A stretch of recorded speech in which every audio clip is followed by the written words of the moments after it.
Meet Jose and his family, who gathered the courage to start a new life in the city of Sarandi, a place of promises, incredible nature, and unexplored mysteries. This offer was too tempting to resist, with vast areas perfect for raising animals and growing food. However, this land of happiness held secrets that would shake the foundations of Jose and his loved ones. Discover these secrets. Jose and his family decide to start a new life, leaving the city behind and immersing themselves in the beauty of rural life.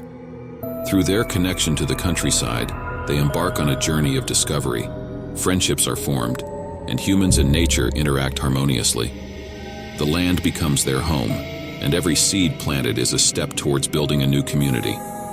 A story of adaptation, camaraderie, and hope begins to take shape, yielding surprising fruits and dreams along the way. My name is Jose, and my wife, our daughter, and I lived in the countryside of Sao Paulo, but my parents came from the state of Parana, where they were born. Because of this, we always had the desire to live there. When the opportunity arose to buy a small property in the city of Sarandi, we jumped at it immediately. We made the preparations and hit the road with our belongings. With every kilometer we traveled, we passed by plantations and agricultural areas. However, upon arriving in the new location, we were in for an unexpected surprise. The dirt roads and the isolation of the area were more noticeable than we had imagined. Therefore, we stayed lodged at a neighbor's house until we completed the construction of a small wooden house, still at the edge of the forest on our little property. Once the house was finished, we were grateful to begin this new chapter with the purchase of our own land. Our adaptation to that new city brought about a mix of emotions. We had the opportunity to meet the locals, explore the rural landscape, and with every step discover something new.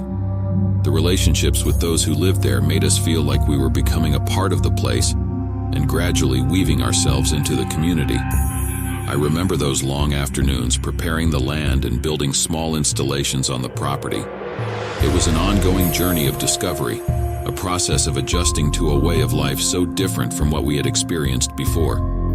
As the days went by, the region became more and more familiar, and the sense of belonging grew stronger each day. It felt like with every effort, our hopes were growing within that land. After a few months in our new place, we had connected with the people in the area and made many friends. We gathered for dinners around the campfire and invited our closest neighbors. Mr. Bento, an elder from the region, would tell stories about a buried treasure on those lands. These narratives ignited everyone's imagination. Sprinkled throughout community conversations, tales circulated about cursed gold left by early settlers. The more experienced ones would share serious looks, warning about the bad energy it could bring. A mysterious aura hung over the story, and I was fascinated. My ears ached with curiosity, but I also felt apprehensive. However, the idea of finding gold was so tempting.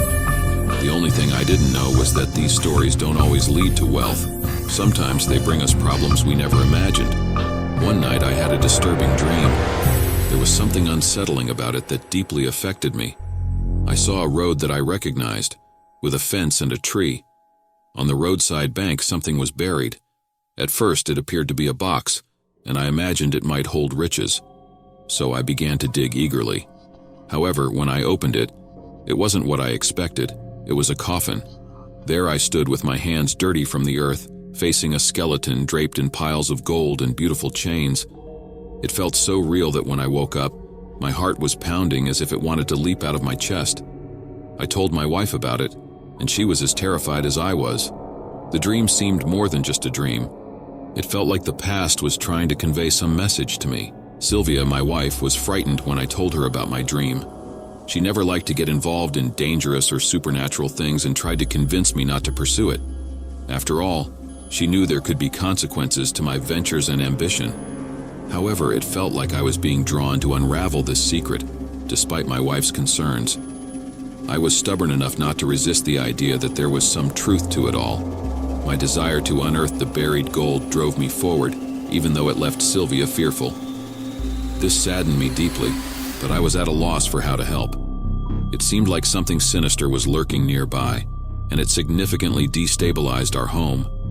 Our once peaceful house was now haunted by this terrifying presence. After several days since the nightmare, My dear wife Sylvia was not well. Every time she went into the forest to gather firewood, she was convinced that someone was watching her.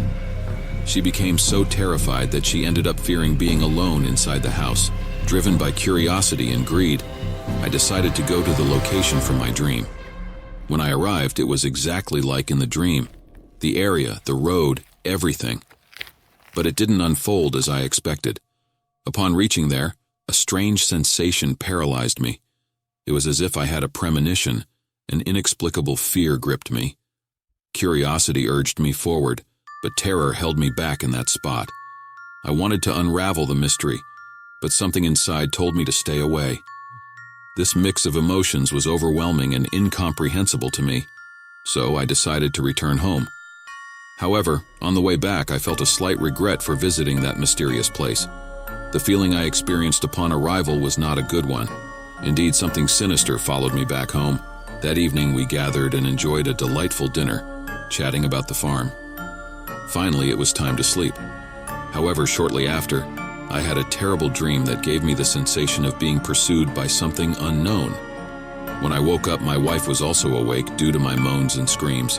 I tried to explain the nightmare to her, but before I could finish, we heard a loud noise on the roof of the house, as if something was trying to knock it down. Fear gripped us, and we stayed there, hoping that moment would pass. In the midst of the silence, I began to pray for all of it to dissipate. This saddened me deeply, but I was at a loss for how to help. It seemed like something sinister was lurking nearby, and it significantly destabilized our home. Our once peaceful house was now haunted by this terrifying presence. It was terrifying, the loud, heavy sound that left us paralyzed, unsure of what to do. It felt like every part of the house was shaking with the noise, as if we were inside a tornado. Then suddenly we heard a loud, disruptive sound breaking the silence, and it seemed like something large and heavy was flying above the roof. A sound like the flapping of wings that caught us off guard, as if a large bird had taken off. It was truly a terrible and mysterious event that remained etched in our memories forever. After a brief moment of hesitation, I gathered my courage and went outside. I looked towards the distant hill and spotted something unusual.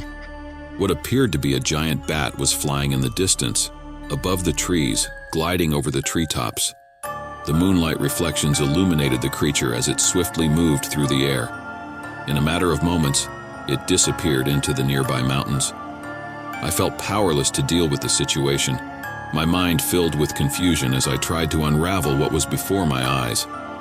The haunting specter tormented me for a long time, leaving me with a lingering sense of trembling and insecurity. I vividly remember the time we talked with the locals and shared about our sighting of that creature.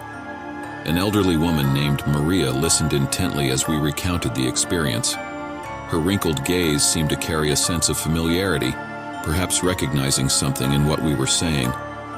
When we told her about the bizarre being, she nodded calmly as if something from her memory clicked. She began to tell us stories she had heard as a child. Her father, one of the old residents, spoke of a creature that haunted that region. However, it had been so long since anyone had mentioned it. This saddened me deeply, but I was at a loss for how to help. It seemed like something sinister was lurking nearby, and it significantly destabilized our home. Our once peaceful house was now haunted by this terrifying presence. To our dismay, the description of what we had witnessed matched exactly the same creature. This brought upon us a strange feeling, as if our experience was not uncommon, but rather part of something ancient that the community harbored. It's unsettling to think that what we faced may have originated so long ago in that area. We were ready to resume our lives, escaping from an experience that had shaken us. After considering various options, we decided to return to the city that had always been our home. Letting go of our rural property and returning to the city was the best decision, though not an easy one. Selling the property was crucial for us to move forward, seeking peace of mind after the turmoil we had faced. Returning to live in the city, the place where we had always lived, brought us a sense of security and tranquility. Not only did we find comfort in our return, but we also had the chance to leave the past behind. This allowed us to start afresh, free from the negativity that had haunted us in that distant legend. It's amazing to reach the end of this incredible narrative. but it's also unsettling to realize that such frightening creatures and circumstances can happen in the daily lives of ordinary people. Would you like to be the first to know about new videos featuring terrifying narratives? Subscribe to our channel. We're counting on you to share the scariest stories. See you soon. Thank you for watching this story. Until next time.